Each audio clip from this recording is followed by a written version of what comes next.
terasa kita sudah separuh jalan melewati tahun 2024. Walaupun tahun ini baru berjalan setengah, namun ada banyak hal mengejutkan terjadi.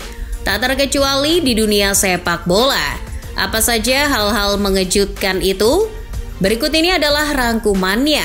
Namun sebelum itu jangan lupa subscribe dan nyalakan loncengnya biar nggak ketinggalan video terbaru dari Starting Eleven.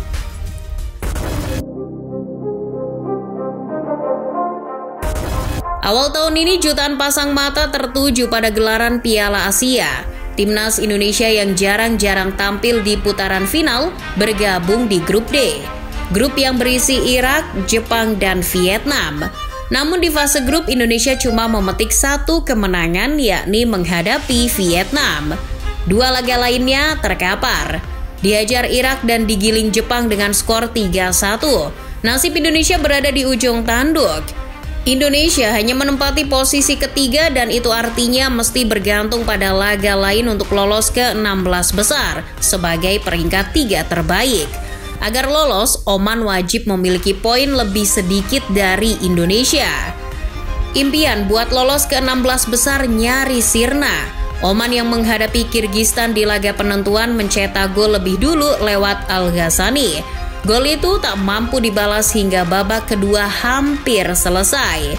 Akan tetapi, doa-doa yang dirapalkan rakyat Indonesia rupanya menembus langit.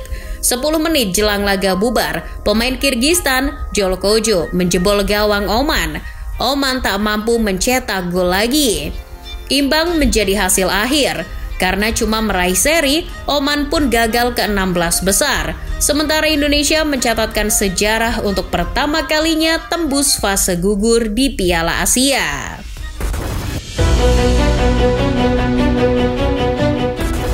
Kesuksesan tim senior melangkah ke babak gugur dilampaui oleh Timnas U23.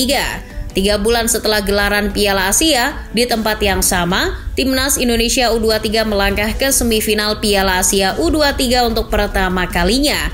Namun, perjalanan ke sana tak mudah. Sebelum memastikan tiket semifinal, Indonesia menghadapi Korea Selatan terlebih dahulu. Laga Indonesia versus Korea Selatan di perempat final berlangsung seru. Garuda Muda tak mau kalah dari Teguk Warrior Muda. Jual beli serangan terjadi, laga pun mesti sampai ke adu penalti. Indonesia nyaris tersingkir akibat kegagalan eksekusi penalti Arkan Fikri. Namun, Hernando Ari yang malih rupa jadi Thibaut Courtois menepis 2 penalti dari Korea Selatan. Indonesia lolos ke semifinal sebagai debutan, sebuah prestasi luar biasa. Meski akhirnya disingkirkan Uzbekistan dan batal ke Olimpiade setelah keok atas Guinea.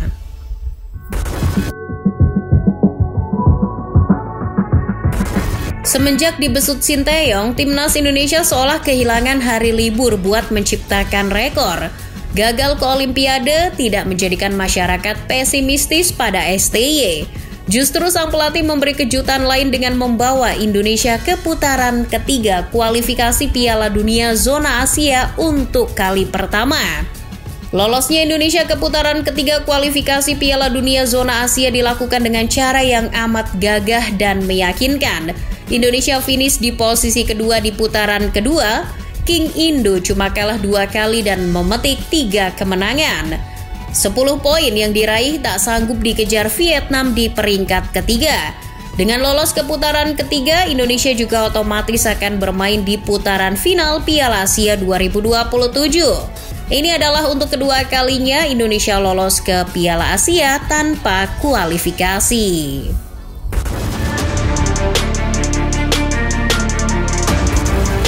Dari dalam negeri kita terbang ke Eropa, di sana juga banyak hal-hal mengejutkan terjadi.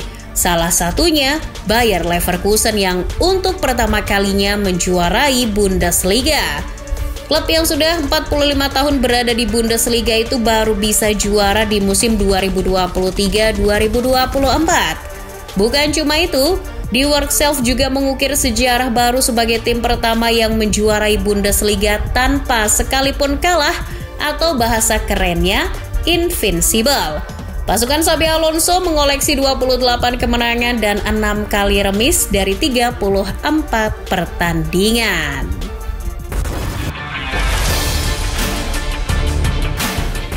Kedikdayaan Bayer Leverkusen di kancah domestik luruh di hadapan Atalanta. Di partai final, di Workself yang seolah bakal menang mudah justru bertekuk lutut. Tak main-main, hanya dengan Ademola Lookman seorang, Ladea mencukur Leverkusen 3 gol tanpa balas di final Liga Eropa musim 2023-2024. Gelar Liga Eropa yang diraih menjadi gelar Eropa pertama Atalanta. Gelar Liga Eropa ini sekaligus menjadi trofi pertama Gian Piero Gasperini. Selama 3 dekade berkecimpung di dunia kepelatihan, pelatih Gaek itu belum pernah meraih trofi.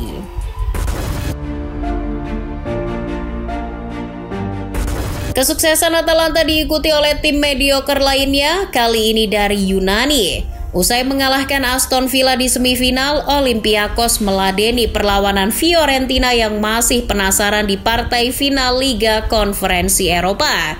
Dari segi kapabilitas dan tempat di mana klub itu bernaung, Fiorentina diunggulkan.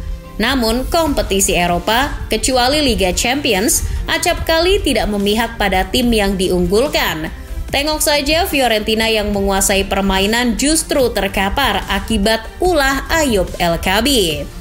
Gol Ayoub mengantarkan Olympiakos ke gelar Eropa pertamanya.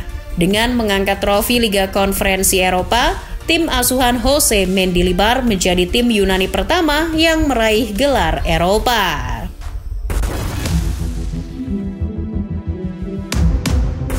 Piala domestik seperti Piala FA sebetulnya hadir untuk memberi kesempatan tim-tim mediocre dan jarang juara mengangkat trofi. Selain juga bentuk perlawanan pada tim-tim besar. Namun selama bertahun-tahun justru tim raksasalah yang sering juara.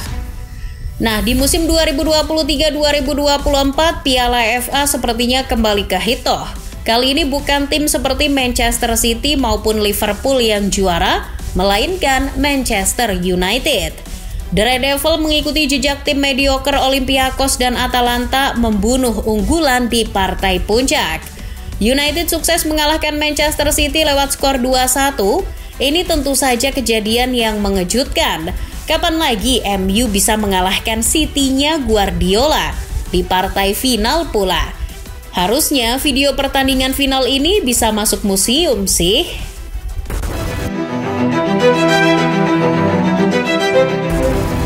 Kemenangan setan merah di Piala FA juga pencapaian tersendiri buat Erik ten Hag. Pelatih asal Belanda itu menjadi pelatih MU pertama setelah era Sir Alex Ferguson yang sanggup mengantarkan 2 trofi dalam 2 musim beruntun. Musim pertamanya, Ten Hag sudah mempersembahkan Carabao Cup usai menumpas perlawanan Newcastle United di final. Sementara di musim keduanya, di luar dugaan, pelatih berkepala licin itu mengalahkan Pep Guardiola di final Piala FA.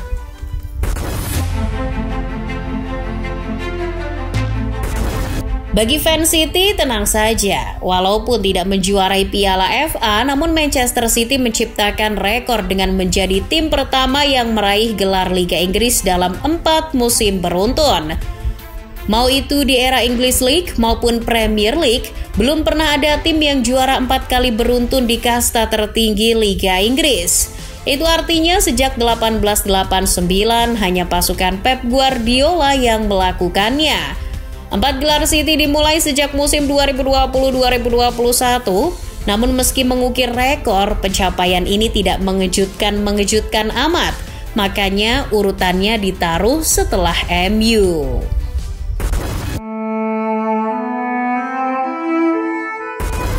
Setelah kompetisi musim ini selesai, sebelum Euro 2024 dimulai, sebuah kabar yang menyesakkan dada muncul. Gelandang kebanggaan Jerman dan Real Madrid, Toni Kroos, memutuskan gantung sepatu usai Piala Eropa. Pemain berusia 34 tahun itu mengumumkan pensiunnya itu di Instagram pribadinya. Sebelum benar-benar pensiun, Kroos membawa Real Madrid juara Liga Champions. Kini ia sedang berjuang mengantarkan Jerman juara di Piala Eropa.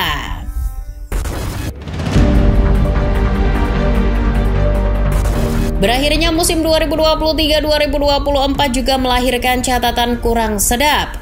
Raksasa Liga Belanda Ajax Amsterdam menorehkan tinta hitam. Setelah hampir terdegradasi, Ajax pelan-pelan bisa bangkit. John van Schip menolong The Golden Zonen dari jurang degradasi. Tapi itu tidak cukup. Di akhir musim, Ajax cuma bisa finish di peringkat 5 di Eredivisie. Ini adalah pencapaian terburuk Ajax sejak lebih dari 2 dekade terakhir. Mereka tidak hanya gagal juara, tapi finish di luar 4 besar. Terakhir kali Ajax finish di luar 4 besar adalah di musim 1999-2000. Ketika itu bahkan kompetisinya belum bernama Eredivisie.